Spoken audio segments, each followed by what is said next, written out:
Olá pessoal, vamos então à nona aula, né? Ainda falando sobre logística internacional, ok? Abordaremos então nessa aula, iniciaremos falando sobre jurisdição aduaneira, né? O que é o território aduaneiro, já falamos um pouco, vamos agora aprofundar portos, aeroportos e pontos de fronteira alfandegados, o que é o alfandegamento, não é? Recintos alfandegados e a administração aduaneira. Isso aqui é para dar ênfase a tudo aquilo que falamos já durante o nosso curso sobre todos esses processos, não é? Então, o que é o território aduaneiro? O território aduaneiro é todo o território nacional, ok?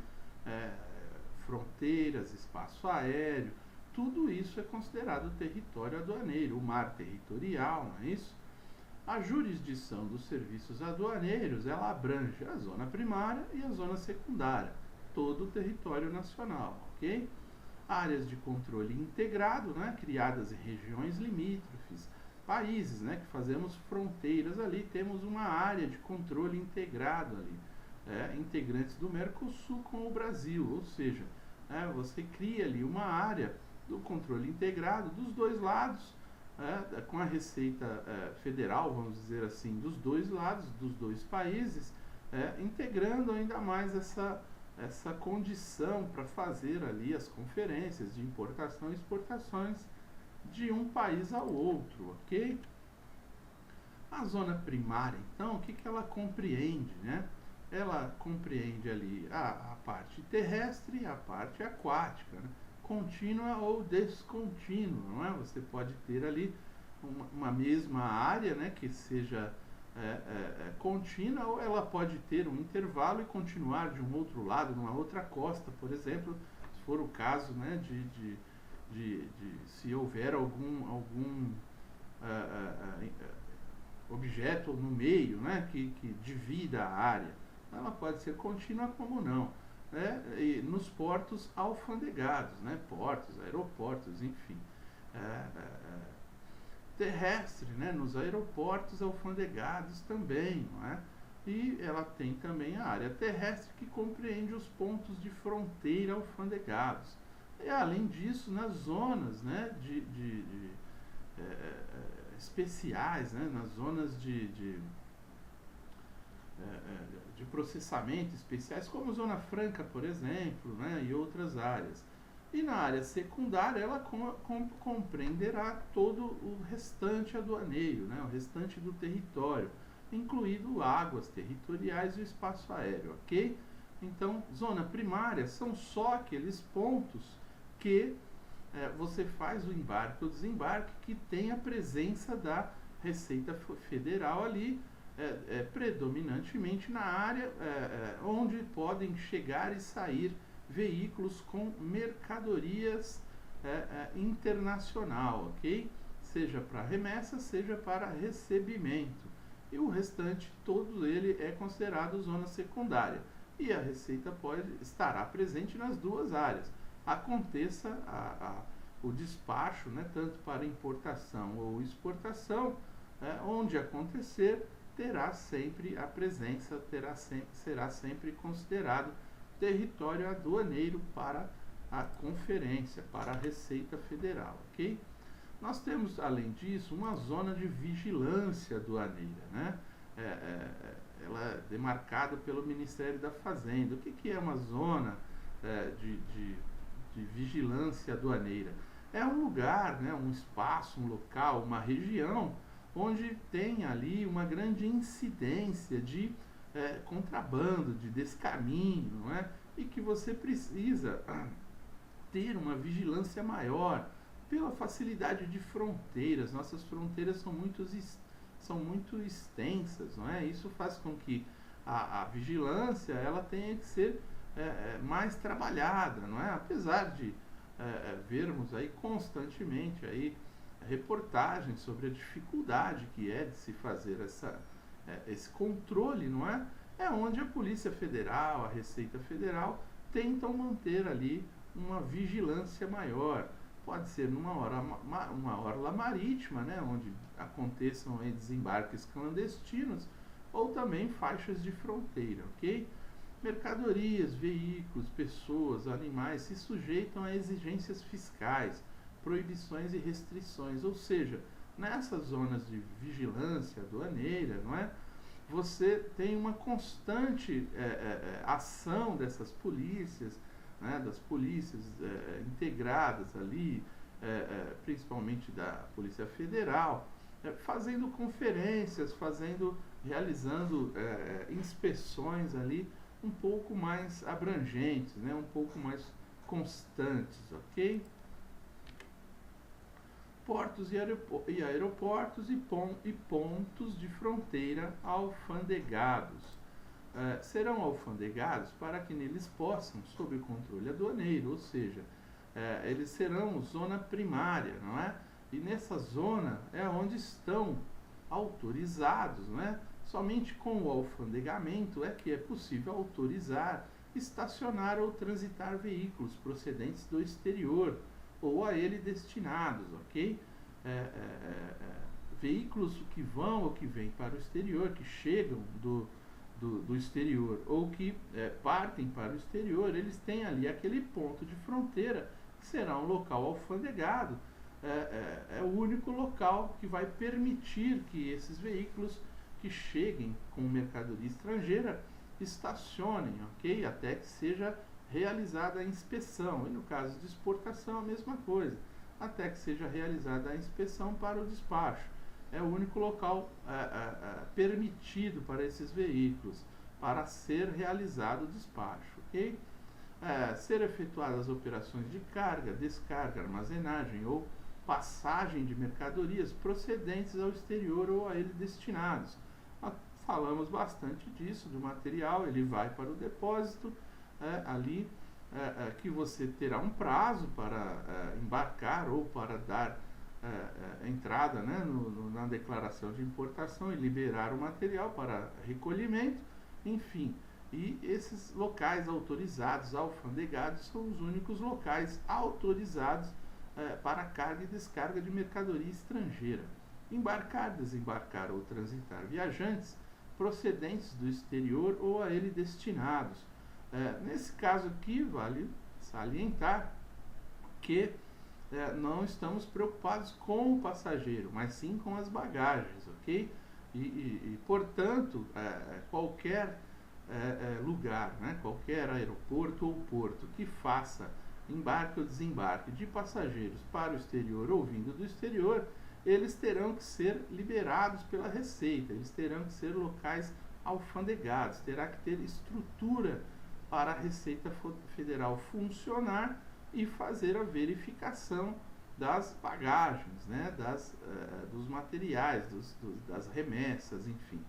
Exclusividade para entrada ou saída de mercadoria procedentes do exterior ou a ele destinados, conforme falamos aí até agora, ok? Para se fazer o alfandegamento, né, de um porto, de um aeroporto, de uma zona de fronteira ali, né, será um procedimento de habilitação ao tráfego internacional por autoridade competente em matéria de transporte. Então, Ministério do Transporte, Secretaria do Transporte, se não existiu o Ministério, né, não sei como anda isso hoje, mas a Receita Federal, ao iniciar o processo de habilitação, a autoridade notificará a Receita Federal do Brasil, não é isso? Então, a autoridade local ali, o governador, o prefeito, eles também farão parte, né, as prefeituras, os estados, desse processo de autorização ali para a Receita Federal homologar aquela área, né, autorizar. O ato de alfandegamento estabelecerá operações aduaneiras autorizadas e os termos e limites e condições, ou seja, que tipo de carga poderá ali naquele porto, naquele aeroporto, não é? Ser executada, não é? Se é todo tipo, se não é todo tipo, se apenas alguns itens, se apenas alguns clientes, alguns fornecedores, em função da localidade do porto, né? Do aeroporto, enfim. todos os limites, e além, né, das condições para a Receita Federal atuar, ou seja, será um local que terá que ter ali uma infraestrutura preparada para receber a Receita Federal, né? Tem que garantir que o trabalho da Receita Federal será executado, ok? Também no alfandegamento ocorrerá ali, após atendidas as condições de instalação do órgão de fiscalização, né, da Receita, da infraestrutura indispensável à segurança fiscal, ok? Se atestada toda a regularidade fiscal do interessado, não é? O cara tem que também, a empresa, né, o Estado, a Prefeitura, tem que ter ali uma condição fiscal correta, que muito mais voltado a empresas, né, que buscam ali um local alfandegado, um porto, né, empresas, por exemplo, que transportam aço, né, que fazem importação e exportação de aço, eles têm lá um porto dentro da própria empresa, da própria indústria, né, e esse porto ele precisa ser alfandegado, e para isso essa empresa precisa estar com a regularização fiscal, né, todos os impostos em dia. Se houver disponibilidade de recursos humanos e materiais também, né, da Receita, da própria infraestrutura, enfim. E se o interessado assumir a condição de fiel depositário, ou seja, qualquer problema com carga ali, qualquer problema que haja de conferência, quem arcará com o prejuízo será o interessado, né, por ele ser daí para frente um fiel depositário daquela carga recebida ou enviada ao exterior. As cidades fronteiriças, a autoridade aduaneira regional poderá alfandegar pontos para o tráfego local e exclusivo de veículos matriculados nessas cidades, ou seja, há veículos, né, por exemplo, quando você compra num supermercado, ele está próximo à sua casa, mas no caso de fronteiras, às vezes o supermercado está do outro lado. Então, o que a Receita faz? Ela matricula todos os interessados, né, a população dessa cidade, para que eles possam fazer essas viagens, né, e comprar material para consumo, ok?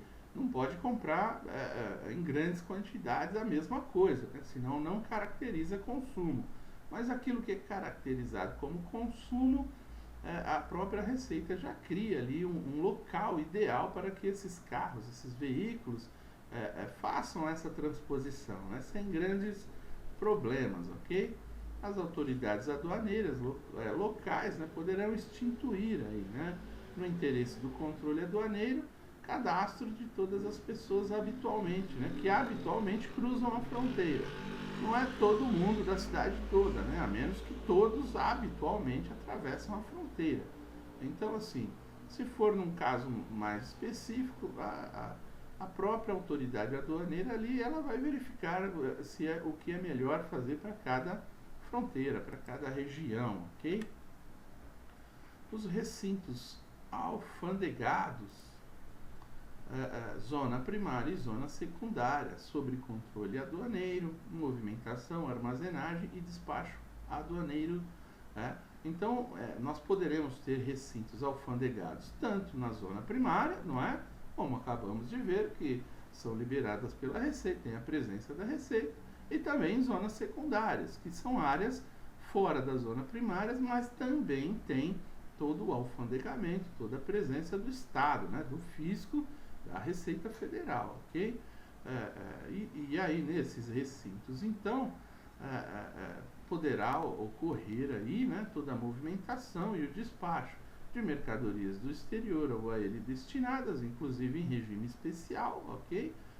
Regimes aduaneiros especiais, bagagem de viajantes procedentes do exterior ou a ele destinados, remessas postais internacionais. Um local poderá ter todas essas possibilidades ou apenas algumas, se for em zona secundária. Como dissemos, será autorizado um tipo de serviço apenas, ou um tipo de veículo apenas, ou um tipo de material apenas, enfim. Isso pode ser configurado, não é? Isso pode ser específico na zona secundária. Na zona primária costuma ser abrangente, ok? os recintos alfandegados. Então nós temos as lojas francas, né, dentro dos portos e aeroportos, aí, que permite aquela compra que falamos lá nos processos de importação. E temos o porto seco, né, que são recintos alfandegados de uso público. São os portos, né, em zona secundária, não é? Operações de movimentação, importação, exportação, armazenagem, despacho aduaneiro de mercadorias e de bagagem, sob controle aduaneiro, ok? Porque inclusive bagagem, né, aquela bagagem desacompanhada, eu posso mandá-la a um porto seco, né? Porque às vezes eu estou de mudança, mas eu vou chegar somente daqui 6 meses, ou coisa que o valha. Então eu mando essa mercadoria para um porto seco, né? A minha mudança pessoal, para que lá ele fique armazenado até quando eu chegar, ok? E também terá o controle aduaneiro, né? Não serão instalados na zona primária de portos e aeroportos, ou seja, uma característica do porto seco é que ele esteja fora da zona primária, não é? Essencialmente fora dos portos, fora dos aeroportos, ou seja, o porto seco ele é um centro, né, de armazenagem de produtos longe, né, um centro distante que possa agregar valor a alguma região, né, levando essa condição de controlar as suas exportações e importações através dos serviços oferecidos pelo porto seco, ok? Administração aduaneira, né? Falamos bastante aqui da Receita, né? do que autoriza, do alfandegamento, enfim, né? Então, o que compreende a administração aduaneira aí? Compreende a fiscalização, o controle sobre o comércio exterior, né? Uma zona de vigilância. A fiscalização dos tributos, né? Serão supervisionadas e executadas por auditores da Receita. A autoridade aduaneira sem precedência sobre as demais, ou seja, na zona de vigilância, ali, na zona primária, o auditor é que tem a última palavra, tá? Ele que tem ali, né, a precedência sobre qualquer outra autoridade, né?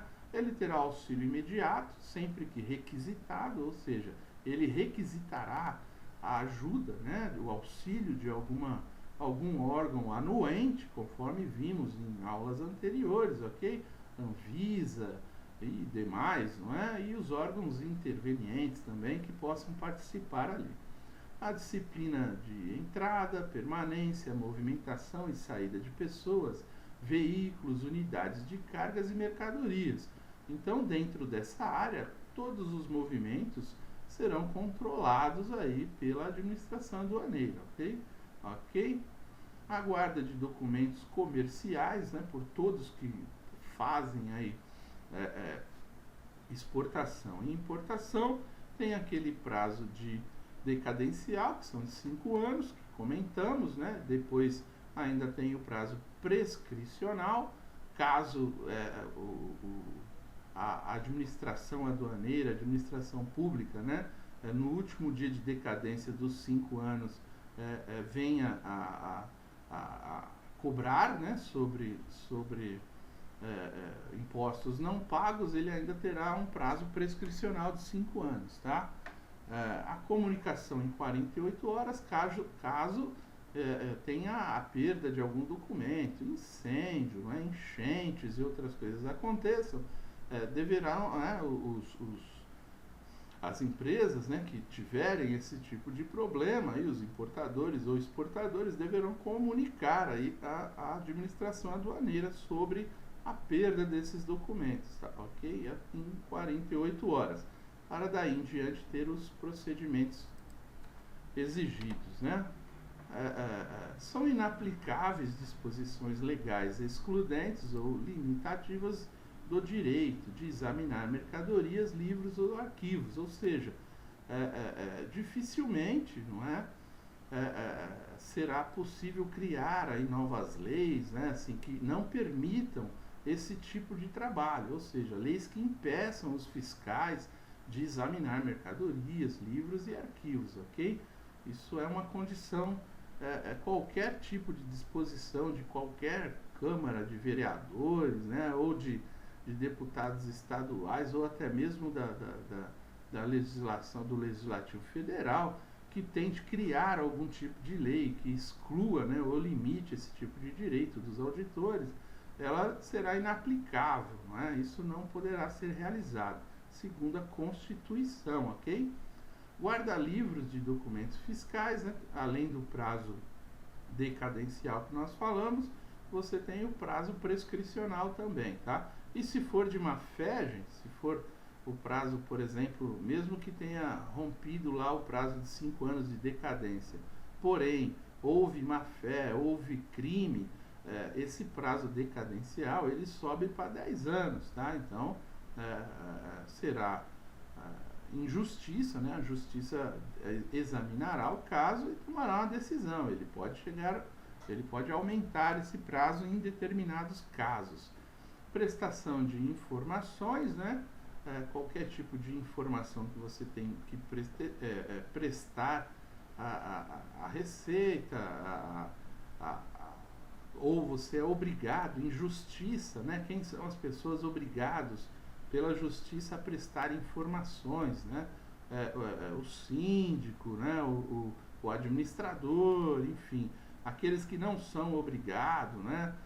Em função da sua atividade, né? O padre, o advogado, enfim, tem os obrigados e os não obrigados, e lá no Código Tributário Nacional estão bem definidos, ok? E a justiça é que vai pedir essas informações ou não, tá? O auto, né? O auto de advertência lavrará os termos para documentar o início de procedimento. O auto de fiscalização, vamos dizer assim, né? É o momento em que um fiscal vai realizar a fiscalização. A primeira coisa que ele tem que fazer oficialmente, ele lavrar os termos ali, documentar o início dessa fiscalização, ok? Sem isso, poderá estar realizando um ato ilegal. Muito bom. Além, então, de todo o controle aduaneiro, aí nós temos o controle dos veículos, a entrada ou saída de veículos da zona primária, por exemplo, porto, aeroportos, ponto de fronteira alfandegada, o controle desde a entrada do veículo até a saída. Como vimos antes, os veículos que vêm aqui, por exemplo, no Mercosul, né, que vêm fazer, entregar importações, eles entram sob admissão temporária, né? Os veículos, inclusive, dos turistas, né?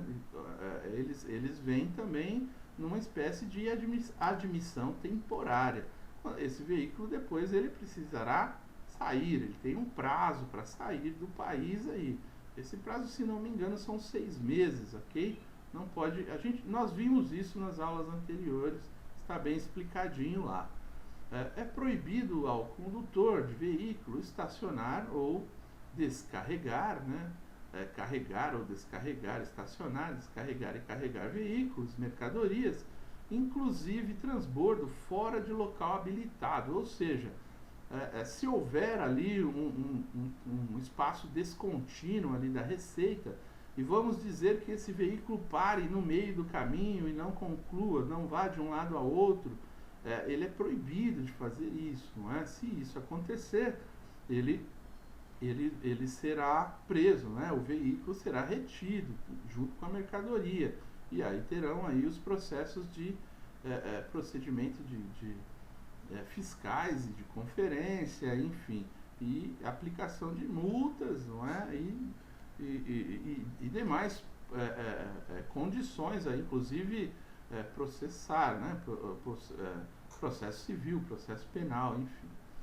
Trafegar em situação ilegal, as normas reguladoras do transporte internacional, ou seja, os transportes, né, os veículos que fazem transporte internacional, eles devem seguir as normas, né, estabelecidas para cada tipo de produto, devem seguir todas as normas, né, solicitadas de trânsito internacional, né, e também nacional de cada país, enfim.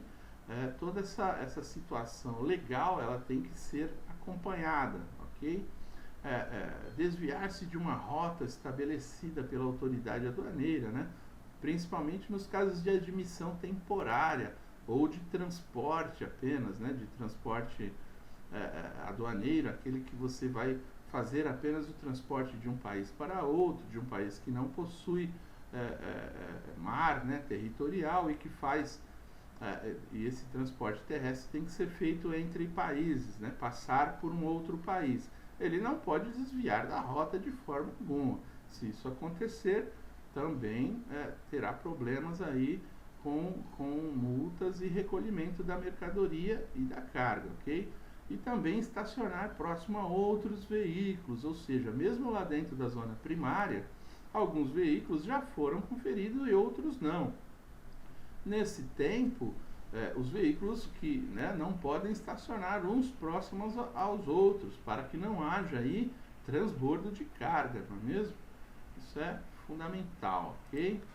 Dentro dessas zonas primárias, todo esse controle é realizado, né, pela autoridade aduaneira ali, e aqui no caso do Brasil, a Receita Federal, ok? O controle aduaneiro, ele também poderá fazer buscas, né, em veículos, para prevenir e reprimir a ocorrência de infração à legislação aduaneira, ok? Todos os veículos que passam ali num ponto de fronteira, eles poderão ser examinados, poderão ser parados, ok? Com auxílio da Polícia Federal, obviamente. Controle dos sobressalentes e das provisões de bordo. São aquelas provisões que você tem nos navios para abastecer a tripulação, né? Nos aviões também, ok? Sobressalentes são o material de manutenção, peças, enfim. Mercadorias deverão corresponder às necessidades. Você não pode ter uma mercadoria, várias quantidades acima da necessidade da tripulação, ok? Isso vai transparecer que aquilo na verdade não é um material para descaminho, né? Ou seja, você, apesar de ser um material legal, ele é um material que não está pagando impostos, você está praticando descaminho, tá? No caso, quando você diz que não é descaminho, quando você diz que é uma como se fala, pessoal, que me fugiu aqui agora, contrabando, né? Quando você diz que é um contrabando, aí a mercadoria é ilegal, tá? Droga, é arma, né? No caso de descaminho, é mercadoria legal, mas não foi legalizada a internação dela, né? O despacho de importação, não pagou impostos. Então, são dois crimes diferentes aí, tá? O serviço de manutenção do veículo, como falamos aí sobre os sobressalentes, né, do uso ou consumo da tripulação e dos passageiros, né? No caso de navios e aviões aí de passageiros, eles têm as provisões de bordo para o consumo também dos passageiros, ok? Tudo isso tem que ser de acordo com a necessidade. Poderão ser depositadas em compartimento fechado, o qual poderá ser aberto somente na presença de autoridade aduaneira ou após a saída do veículo do local, ok? Então, os locais dessas provisões, eles poderão estar num local fechado, com acesso ali limitado, não é? E a autoridade aduaneira poderá solicitar ali a abertura desses espaços para a conferência dessas provisões, desses sobressalentes, ok? A critério da autoridade aduaneira poderá ser dispensada a cautela se a permanência do veículo na zona primária for de curta duração, ou seja, o navio parou ali apenas para fazer uma atividade rápida, pegar um documento, fazer algo que não envolva aí, né, um avião, por exemplo, fez um pouso ali apenas para reabastecimento e não para embarque ou desembarque de pessoas, enfim. E aí a autoridade aduaneira poderá dispensar essa conferência toda, ok? De provisões e outras coisas mais. Perfeito? unidade de cargas, né? No controle de veículos, né? A unidade de carga, a entrada é livre, né? A unidade de carga, o que é? Né? É o veículo, não é? Aplica-se automaticamente aí o regime de admissão temporária, né? Exportação temporária, no caso de exportação. Então o veículo ele tem aquela autorização de entrada e saída para fazer né, o veículo internacional, não é? O avião, o navio, o caminhão. Ele vai entrar no país e depois ele vai sair. Então é automaticamente aí aplicado um regime de admissão temporária. Depois, se um desses veículos permanecer no país e ele for numa blitz, aí, por exemplo, pego, ele será recolhido, né? Ele não pode trafegar depois que ele extrapolou o prazo ali de 6 meses, ok? O conceito, qualquer equipamento adequado à unitização de mercadorias serem transportadas, ou seja, além do veículo, né? Você tem o container, você tem possíveis embalagens dentro do container, né? Que são unitizadoras, que depois retornarão tudo junto, né? Com aquele container ou com aquele veículo, ok? Tudo isso também é um regime de admissão temporária, mas executado ali de forma automática. Como dissemos antes sobre o manifesto de carga, então ele será apresentado com cópia de todos os conhecimentos. Um manifesto conterá vários conhecimentos, ok? A lista de todos os sobressalentes e provisões existentes, né, a bordo da aeronave ou do navio, a relação de unidades de cargas vazias existentes a bordo, ou seja, se houver containers, se houver ali algum tipo de embalagem, unidades que estão vazias, na verdade só está fazendo o transporte, né, daquela embalagem. A declaração de acréscimo de volume ou mercadoria.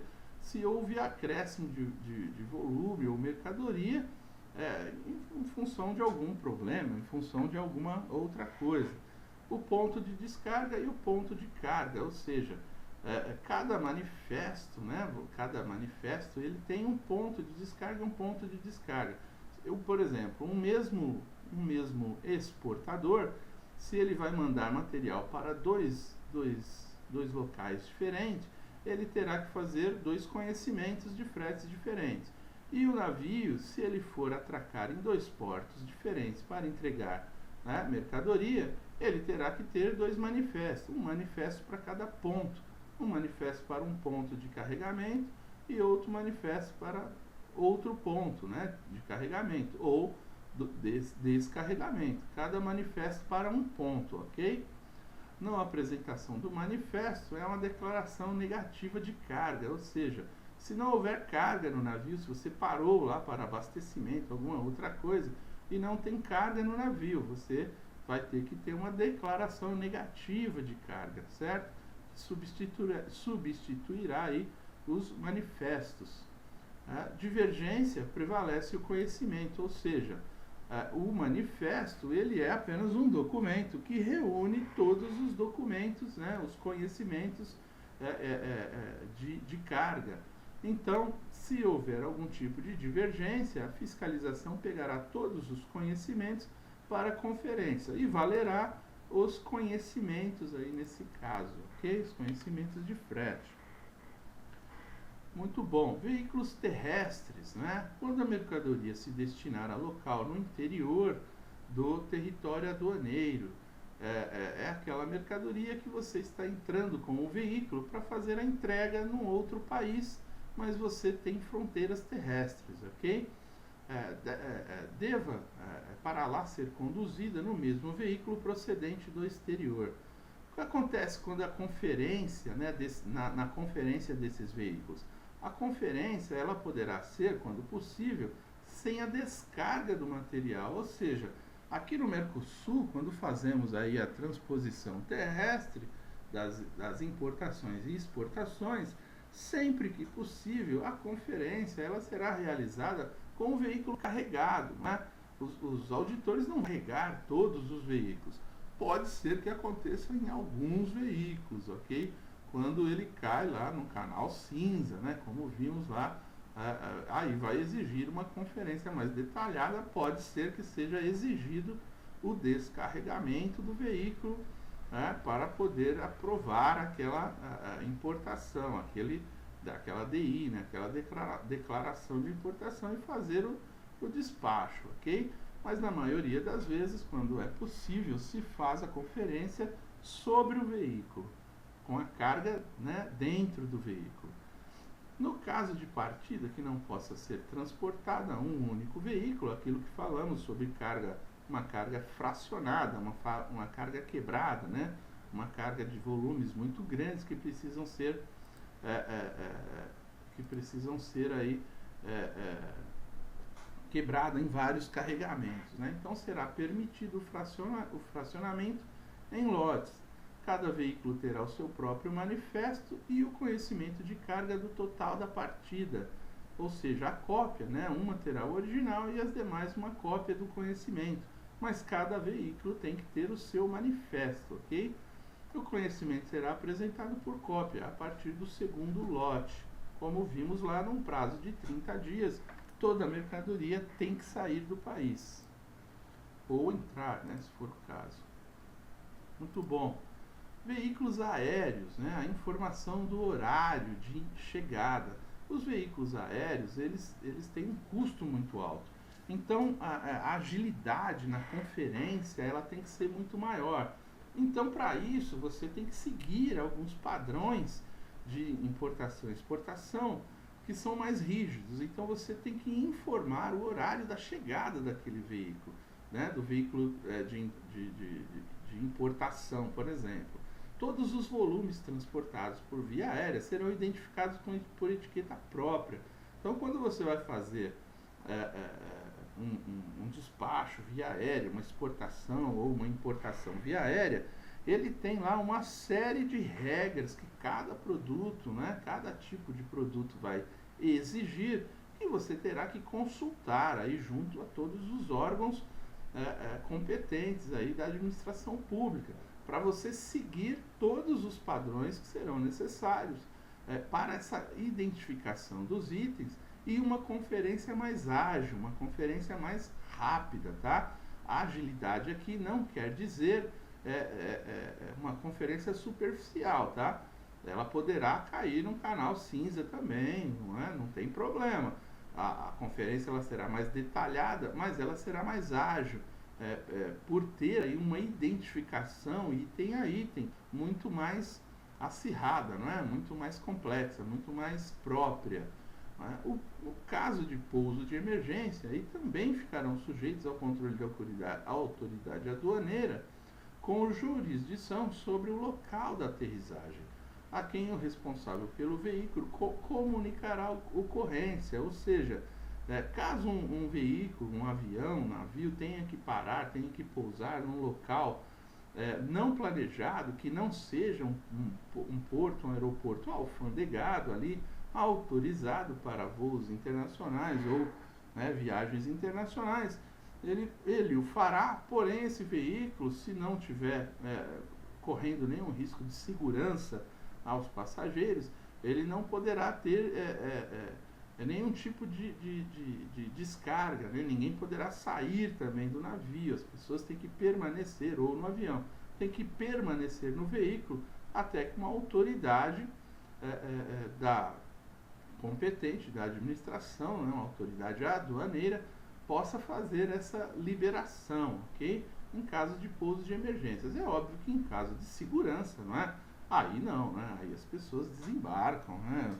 Se o veículo estiver em chamas, enfim, né? Qualquer outro acidente que possa causar algum tipo de dano às pessoas. Mas se não for, se for por um motivo mais simples, né? E não cause nenhum tipo de problema à segurança das pessoas, como se trata de pouso de emergência, por exemplo, será muito difícil, mas se for o caso, devem permanecer no veículo, não podem descarregar, não podem sair do veículo, ok?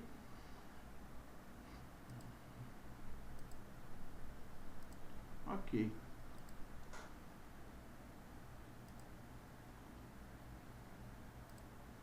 Então é isso, gente. Finalizamos aqui então todas as nossas aulas de logística empresarial, ok? Logística internacional, perdão. E voltaremos então com outros assuntos ainda dentro da cadeia, né, de logística integrada, né, complementando o nosso curso. Até aqui eu agradeço, muito obrigado e até breve.